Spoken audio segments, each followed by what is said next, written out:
Kitab 1 Korintus.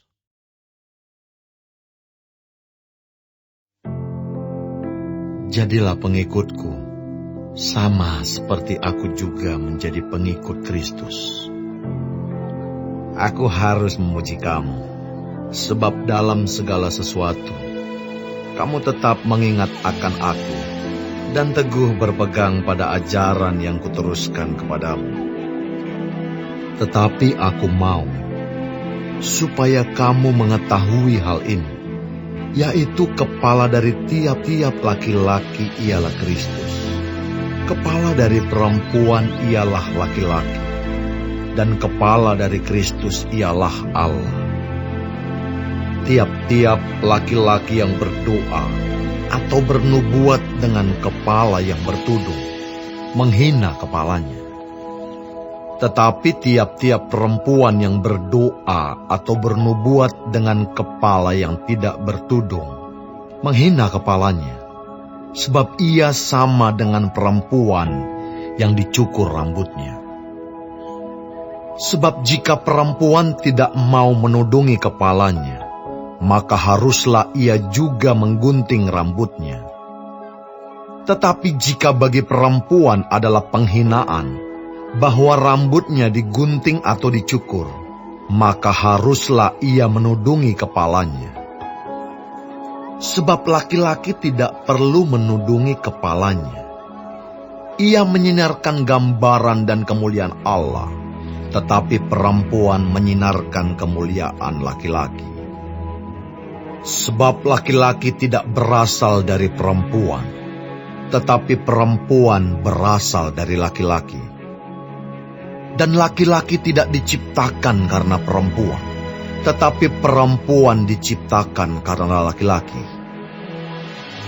Sebab itu, perempuan harus memakai tanda wibawa di kepalanya, oleh karena para malaikat. Namun demikian, dalam Tuhan tidak ada perempuan tanpa laki-laki, dan tidak ada laki-laki tanpa perempuan. Sebab sama seperti perempuan berasal dari laki-laki, demikian pula laki-laki dilahirkan oleh perempuan, dan segala sesuatu berasal dari Allah. Pertimbangkanlah sendiri, patutkah perempuan berdoa kepada Allah dengan kepala yang tidak bertudung? Bukankah alam sendiri menyatakan kepadamu bahwa adalah kehinaan bagi laki-laki jika ia berambut panjang, tetapi bahwa adalah kehormatan bagi perempuan jika ia berambut panjang, sebab rambut diberikan kepada perempuan untuk menjadi penudung.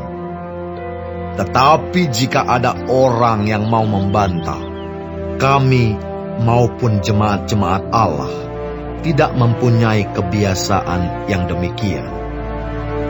Dalam peraturan-peraturan yang berikut, aku tidak dapat memuji kamu, sebab pertemuan-pertemuanmu tidak mendatangkan kebaikan, tetapi mendatangkan keburukan. Sebab pertama-tama aku mendengar bahwa apabila kamu berkumpul sebagai jemaat, ada perpecahan di antara kamu, dan hal itu sedikit banyak aku percaya. Sebab di antara kamu harus ada perpecahan, supaya nyata nanti siapakah di antara kamu yang tahan uji. Apabila kamu berkumpul, kamu bukanlah berkumpul untuk makan perjamuan Tuhan. Sebab pada perjamuan itu, tiap-tiap orang memakan dahulu makanannya sendiri, sehingga yang seorang lapar dan yang lain mabuk. Apakah kamu tidak mempunyai rumah sendiri untuk makan dan minum? Atau maukah kamu menghinakan jemaat Allah dan memalukan orang-orang yang tidak mempunyai apa-apa? Apakah yang kukatakan kepada kamu? Memuji kamu. Dalam hal ini, aku tidak memuji. Sebab apa yang telah kuteruskan kepadamu, telah aku terima dari Tuhan, yaitu bahwa Tuhan Yesus pada malam waktu ia diserahkan, mengambil roti, dan sesudah itu ia mengucap syukur atasnya. Ia memecah-mecahkannya dan berkata, "Inilah tubuhku yang diserahkan bagi kamu. Perbuatlah ini menjadi peringatan akan aku." Demikian juga ia mengambil cawan sesudah makan, lalu berkata, "Cawan ini adalah perjanjian baru yang dimeteraikan oleh darahku. Perbuatlah ini setiap kali kamu meminumnya, menjadi peringatan akan aku. Sebab setiap kali kamu makan roti ini dan minum cawan ini, kamu memberitakan kematian Tuhan sampai ia datang. Jadi barang siapa dengan cara yang tidak layak makan roti atau minum cawan Tuhan, ia berdosa terhadap tubuh dan darah Tuhan. Karena itu, hendaklah tiap-tiap orang menguji dirinya sendiri, dan baru sesudah itu, ia makan roti dan minum dari cawan itu. Karena barang siapa makan dan minum tanpa mengakui tubuh Tuhan, ia mendatangkan hukuman atas dirinya. Sebab itu banyak di antara kamu yang lemah dan sakit, dan tidak sedikit yang meninggal. Kalau kita menguji diri kita sendiri, hukuman tidak menimpa kita. Tetapi kalau kita menerima hukuman dari Tuhan, kita dididik supaya kita tidak akan dihukum bersama-sama dengan dunia. Karena itu, saudara-saudaraku, jika kamu berkumpul untuk makan, nantikanlah olehmu seorang akan yang lain. Kalau ada orang yang lapar, baiklah ia makan dahulu di rumahmu, supaya jangan kamu berkumpul untuk dihukum. Hal-hal yang lain akan kuatur kalau aku datang.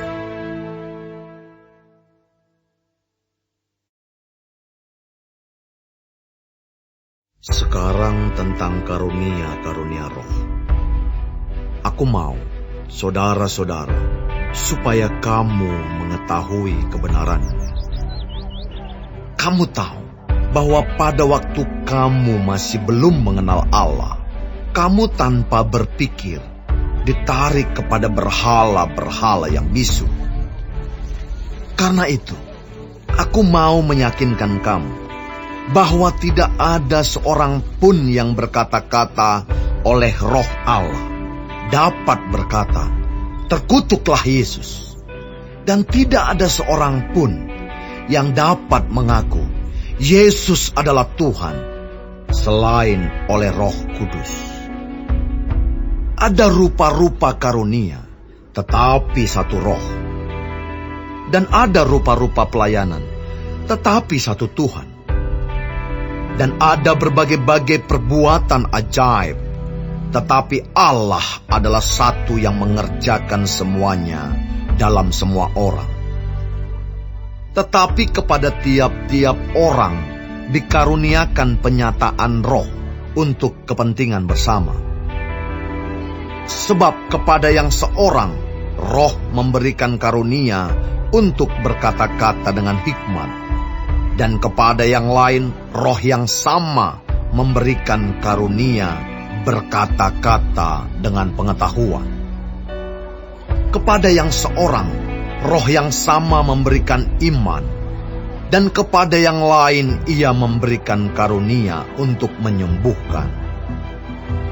Kepada yang seorang, roh memberikan kuasa untuk mengadakan mukjizat, dan kepada yang lain ia memberikan karunia untuk bernubuat, dan kepada yang lain lagi ia memberikan karunia untuk membedakan bermacam-macam roh. Kepada yang seorang ia memberikan karunia untuk berkata-kata dengan bahasa roh, dan kepada yang lain ia memberikan karunia untuk menafsirkan bahasa roh itu. Tetapi semuanya ini dikerjakan oleh Roh yang satu dan yang sama, yang memberikan karunia kepada tiap-tiap orang secara khusus, seperti yang dikehendakinya. Karena sama seperti tubuh itu satu, dan anggota-anggotanya banyak, dan segala anggota itu, sekalipun banyak, merupakan satu tubuh. Demikian pula Kristus. Sebab dalam satu roh, kita semua, baik orang Yahudi maupun orang Yunani, baik budak maupun orang merdeka, telah dibaptis menjadi satu tubuh, dan kita semua diberi minum dari satu roh. Karena tubuh juga tidak terdiri dari satu anggota, tetapi atas banyak anggota. Andai kata kaki berkata, "Karena aku bukan tangan, aku tidak termasuk tubuh." Jadi benarkah ia tidak termasuk tubuh? Dan andai kata telinga berkata, "Karena aku bukan mata, aku tidak termasuk tubuh." Jadi benarkah ia tidak termasuk tubuh? Andai kata tubuh seluruhnya adalah mata, di manakah pendengaran? Andai kata seluruhnya adalah telinga, di manakah penciuman? Tetapi Allah telah memberikan kepada anggota, masing-masing secara khusus, suatu tempat pada tubuh, seperti yang dikehendakinya. Andai kata semuanya adalah satu anggota, di manakah tubuh? Memang ada banyak anggota, tetapi hanya satu tubuh. Jadi, mata tidak dapat berkata kepada tangan, "Aku tidak membutuhkan engkau." Dan kepala tidak dapat berkata kepada kaki, "Aku tidak membutuhkan engkau." Malahan justru anggota-anggota tubuh yang nampaknya paling lemah, yang paling dibutuhkan. Dan kepada anggota-anggota tubuh yang menurut pemandangan kita kurang terhormat, kita berikan penghormatan khusus. Dan terhadap anggota-anggota kita yang tidak elok, kita berikan perhatian khusus. Hal itu tidak dibutuhkan oleh anggota-anggota kita yang elok. Allah telah menyusun tubuh kita begitu rupa, sehingga kepada anggota-anggota yang tidak mulia diberikan penghormatan khusus, supaya jangan terjadi perpecahan dalam tubuh, tetapi supaya anggota-anggota yang berbeda itu saling memperhatikan. Karena itu jika satu anggota menderita, semua anggota turut menderita. Jika satu anggota dihormati, semua anggota turut bersukacita. Kamu semua adalah tubuh Kristus, dan kamu masing-masing adalah anggotanya. Dan Allah telah menetapkan beberapa orang dalam jemaat. Pertama sebagai rasul, kedua sebagai nabi, ketiga sebagai pengajar. Selanjutnya, mereka yang mendapat karunia untuk mengadakan mujizat, untuk menyembuhkan, untuk melayani, untuk memimpin, dan untuk berkata-kata dalam bahasa roh. Adakah mereka semua rasul, atau nabi, atau pengajar? Adakah mereka semua mendapat karunia untuk mengadakan mujizat, atau untuk menyembuhkan, atau untuk berkata-kata dalam bahasa roh, atau untuk menafsirkan bahasa roh? Jadi, berusahalah untuk memperoleh karunia-karunia yang paling utama. Dan aku menunjukkan kepadamu jalan yang lebih utama lagi.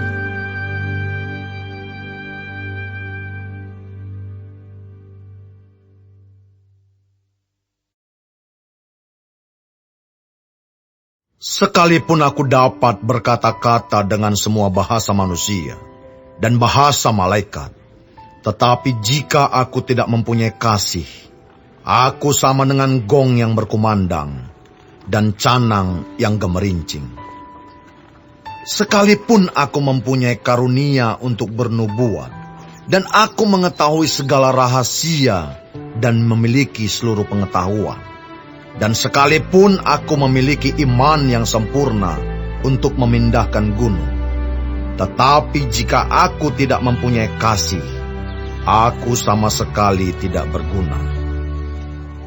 Dan sekalipun aku membagi-bagikan segala sesuatu yang ada padaku, bahkan menyerahkan tubuhku untuk dibakar, tetapi jika aku tidak mempunyai kasih, sedikit pun tidak ada faedahnya bagiku. Kasih itu sabar, kasih itu murah hati, ia tidak cemburu, ia tidak memegahkan diri dan tidak sombong. Ia tidak melakukan yang tidak sopan dan tidak mencari keuntungan diri sendiri. Ia tidak pemarah dan tidak menyimpan kesalahan orang lain.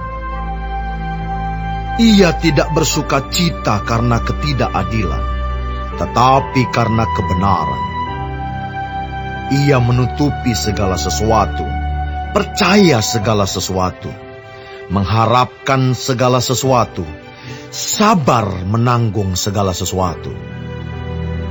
Kasih tidak berkesudahan, nubuat akan berakhir, bahasa roh akan berhenti, pengetahuan akan lenyap. Sebab pengetahuan kita tidak lengkap dan nubuat kita tidak sempurna. Tetapi jika yang sempurna tiba, maka yang tidak sempurna itu akan lenyap. Ketika aku kanak-kanak, aku berkata-kata seperti kanak-kanak. Aku merasa seperti kanak-kanak. Aku berpikir seperti kanak-kanak. Sekarang sesudah aku menjadi dewasa, aku meninggalkan sifat kanak-kanak itu. Karena sekarang kita melihat dalam cermin suatu gambaran yang samar-samar, tetapi nanti kita akan melihat muka dengan muka. Sekarang aku hanya mengenal dengan tidak sempurna, tetapi nanti aku akan mengenal dengan sempurna, seperti aku sendiri dikenal. Demikianlah tinggal ketiga hal ini, yaitu iman, pengharapan, dan kasih. Dan yang paling besar di antaranya ialah kasih.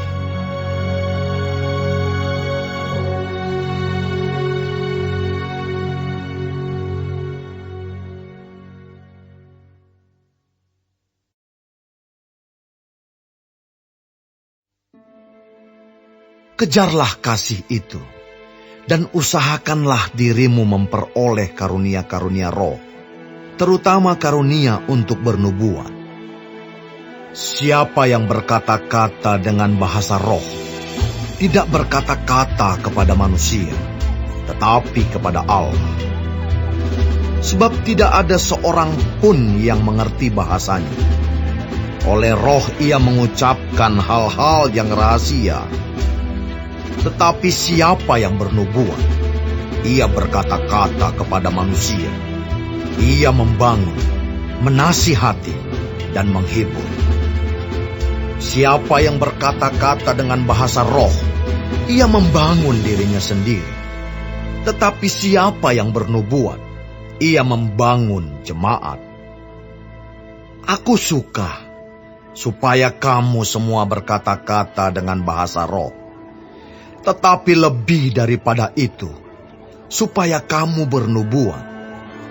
Sebab orang yang bernubuat lebih berharga daripada orang yang berkata-kata dengan bahasa roh, kecuali kalau orang itu juga menafsirkannya, sehingga jemaat dapat dibangun.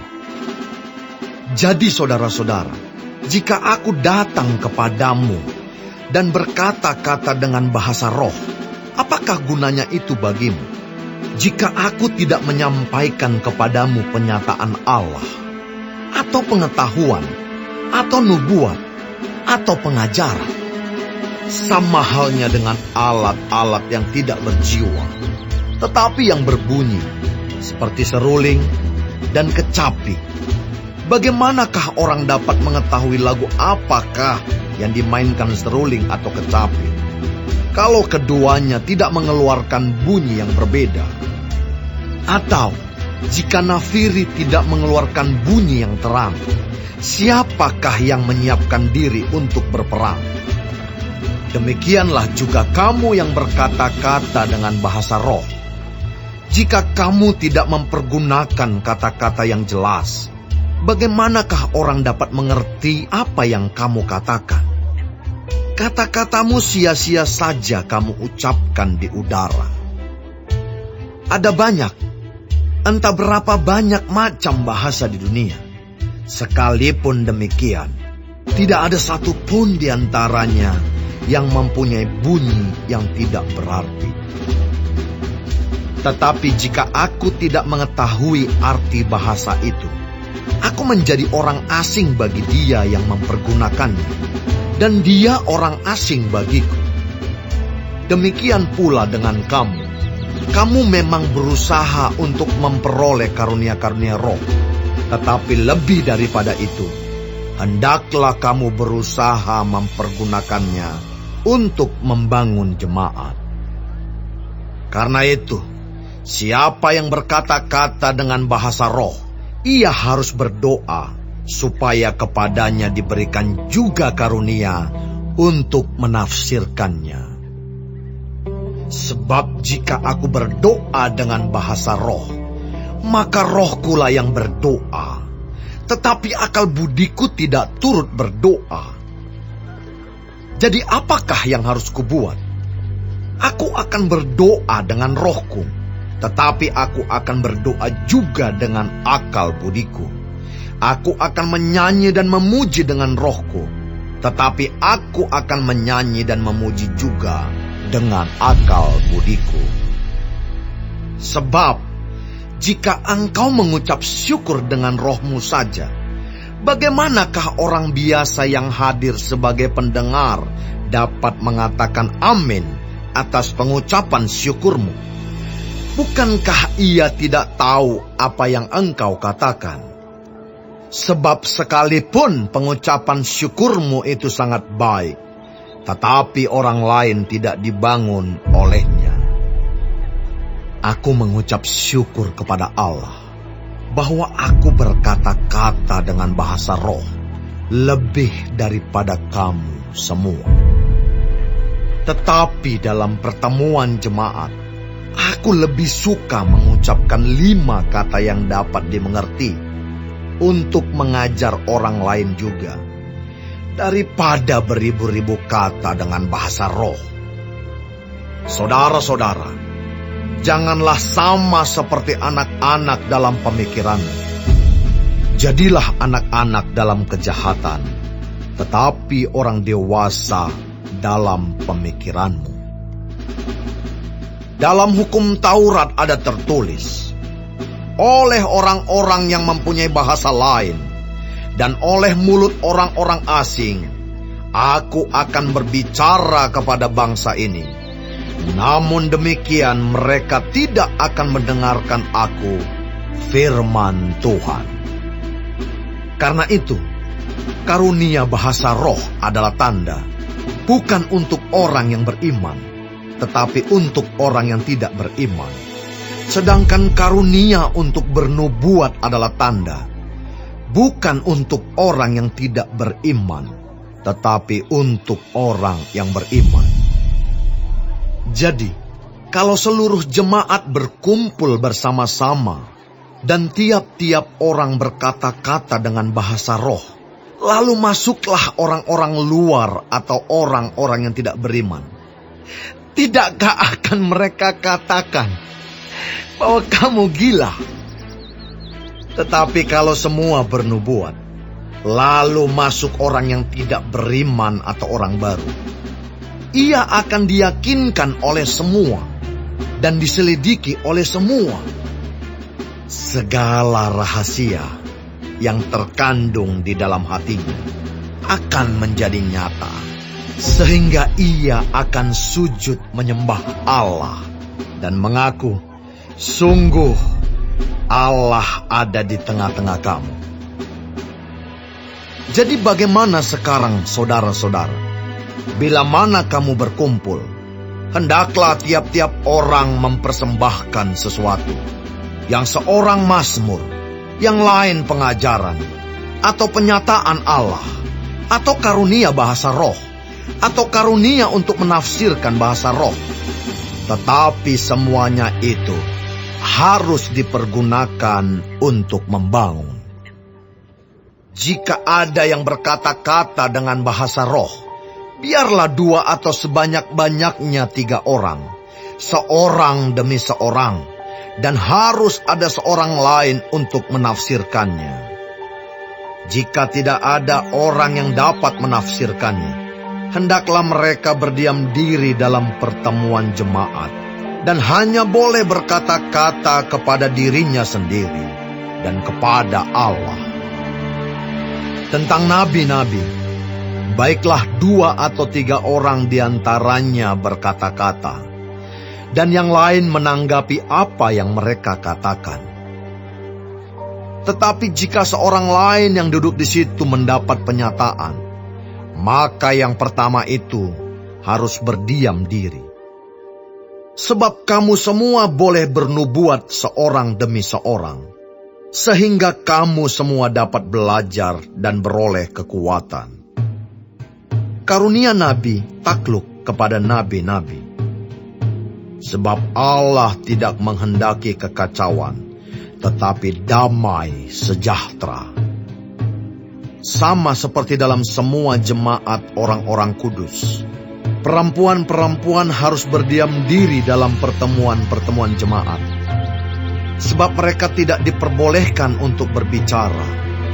Mereka harus menundukkan diri, seperti yang dikatakan juga oleh hukum Taurat.